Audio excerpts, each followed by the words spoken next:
Lamongan merupakan nama dari salah satu kabupaten di Jawa Timur dengan pusat pemerintahannya berada di kota Lamongan. Secara geografis Kabupaten Lamongan cukup strategis, karena berdekatan dengan kota-kota besar lainnya di Jawa Timur. Jika mendengar nama Lamongan kita pasti akan langsung terbayang kenikmatan wisata kulinernya yang paling terkenal yaitu soto. Oleh karena kota ini dijuluki kota soto. Selain terkenal dengan wisata kulinernya, Lamongan juga memiliki berbagai destinasi yang bisa dikunjungi seperti wisata alam, pantai, sejarah hingga religi. Dan berikut 5 rekomendasi wisata religi makam keramat para wali Allah di Kabupaten Lamongan, yang wajib kalian kunjungi, sebagaimana dikutip dari berbagai sumber. 1. Makam Sunan Derajat. Lokasi makam Sunan Derajat berada di Dusun Derajat Desa Derajat, Kecamatan Paciran, Kabupaten Lamongan, Jawa Timur, Indonesia.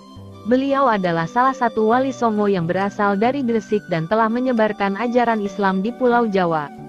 Sunan Derajat yang memiliki nama asli Raden Syarifuddin atau Raden Qasim adalah anak dari Sunan Ampel yang juga dikenal sebagai Ali Rahmatullah atau Raden Rahmat.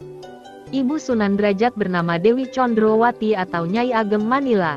Sunan Derajat merupakan adik dari Sunan Bonang yang juga merupakan salah satu wali yang menyebarkan agama Islam di Pulau Jawa. 2. Makam Sunan Sendang Duhur atau Raden Nur Rohmat. Makam Sunan Sendang Duhur berada di Desa Sendang Duhur, Kecamatan Paciran, Kabupaten Lamongan, Jawa Timur. Melansir dari berbagai sumber, beliau adalah sosok penyebar dakwah Islam di pesisir timur utara Pulau Jawa yang hidup antara tahun 1520 sampai 1585 Masehi. Beliau adalah seorang tokoh yang turut berperan besar dalam menyebarkan agama Islam di Pulau Jawa. Raden Nur Rohmat adalah putra dari Syekh Abdul Qohar bin Malik bin Sultan Abu Yazid yang berasal dari Baghdad, Irak. Raden Nur Rohmat merupakan murid dari Sunan Derajat. Ada juga yang mengatakan sahabat Sunan Derajat dan bahkan nama Sunan Sendang Duhur juga didapatkan dari Sunan Derajat. Salah satu kisah Sunan Sendang Duhur yang sangat terkenal adalah perihal pemindahan masjid yang sekarang berdiri megah di samping makamnya. Dikisahkan bahwa Masjid Sendang Duhur berdiri tanpa dilakukan sebuah pembangunan masjid, yang berdiri pada 1561 di Kecamatan Paciran Kabupaten Lamongan tersebut dipercaya merupakan pindahan dari Jepara.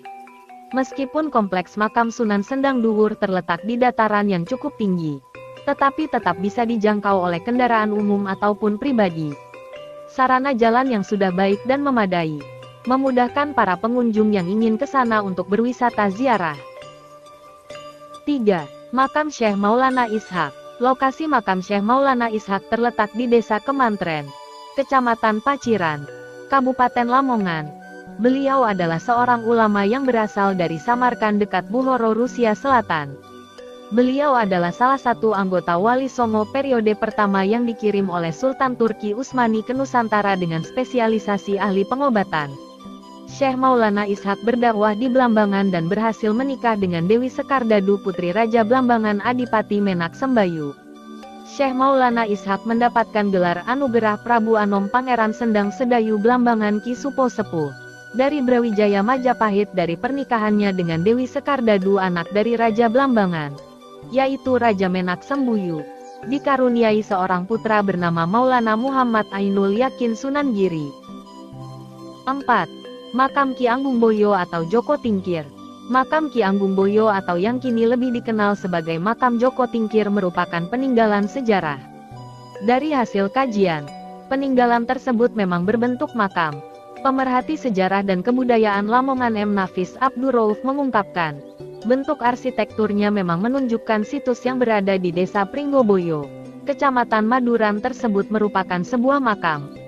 Tapi, dari hasil kajian belum bisa dikatakan makam tersebut adalah makam Joko Tingkir atau Mas Karebet.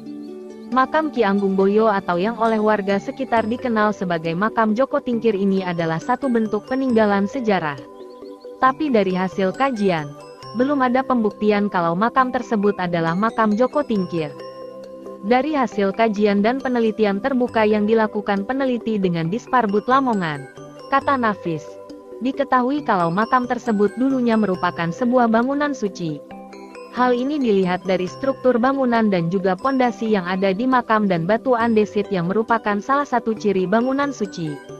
Selain itu, di dekat makam juga ada tempat yang dikenal oleh warga dengan nama Sumber Boto, di mana ditemukan batu bata berukuran besar, seperti batu bata peninggalan masa Majapahit. Jadi itu adalah salah satu bukti artefaktual yang menegaskan kalau wilayah Pringgoboyo, yang menurut dugaan sementara adalah desa Pringgoboyo, adalah sebuah kampung kuno. Jelas Nafis yang juga seorang guru sejarah. Dalam prasasti Naditira Pradesa, kata Nafis, disebutkan ada desa-desa Sima yang dilalui penambangan kuno di daerah sekitar desa Pringgoboyo, yang disebut dengan Iparung. Daerah Iparung ini, saat ini mencakup daerah Laren dan desa Pringgoboyo. Ketika itu ada sungai melewati kawasan yang saat ini terdapat makam tersebut.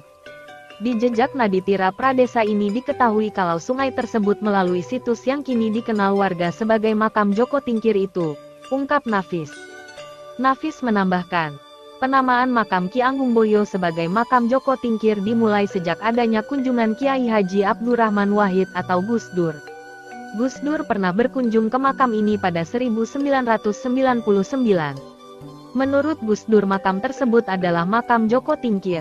Dari apa yang disampaikan oleh Gus Dur inilah, masyarakat sekitar dan masyarakat Lamongan meyakini bahwa makam tersebut adalah makam Joko Tingkir.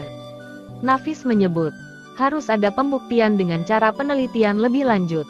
Dari cerita yang berkembang, sosok Joko Tingkir memang melakukan penjelajahan dengan tujuan menyebarkan agama. Kalau warga dan masyarakat menyetujui bahwa makam tersebut adalah makam Joko Tingkir ya sah-sah saja. Tapi dari segi arkeologis harus ada pembuktian dengan penelitian lebih lanjut. 5. Makam Syekh Hasan Ali Modo. Lokasi makam Syekh Hasan Ali Modo berada di Komplek Masjid Karangpilang di Desa Karangpilang, Kecamatan Modo, Kabupaten Lamongan, Jawa Timur. Syekh Hasan Ali Modo dipercaya merupakan ulama yang berasal dari Hadramaut Yaman. Nama lengkap beliau adalah Syekh Hasan Ali bin Abdul Hasan, sahabat dari Sunan Ampel Said Ali Rahmatullah, yang datang ke Pulau Jawa untuk menyebarkan agama Islam. Sebelum datang ke Jawa, beliau terlebih dahulu singgah di Pasai dan menyebarkan agama Islam di sana. Kemudian oleh Sunan Ampel, Syekh Hasan Ali Modo diminta menyebarkan agama Islam di wilayah Lamongan bagian barat, tepatnya di daerah Karangpilang, Modo, Lamongan. Makam beliau setiap hari banyak dikunjungi para peziarah yang ingin nalap berkah dengan mendoakannya. Itulah 5 makam keramat para wali Allah yang berlokasi di Lamongan yang menjadi salah satu tujuan wisata religi oleh para peziarah. Semoga bermanfaat untuk kita semua. Terima kasih.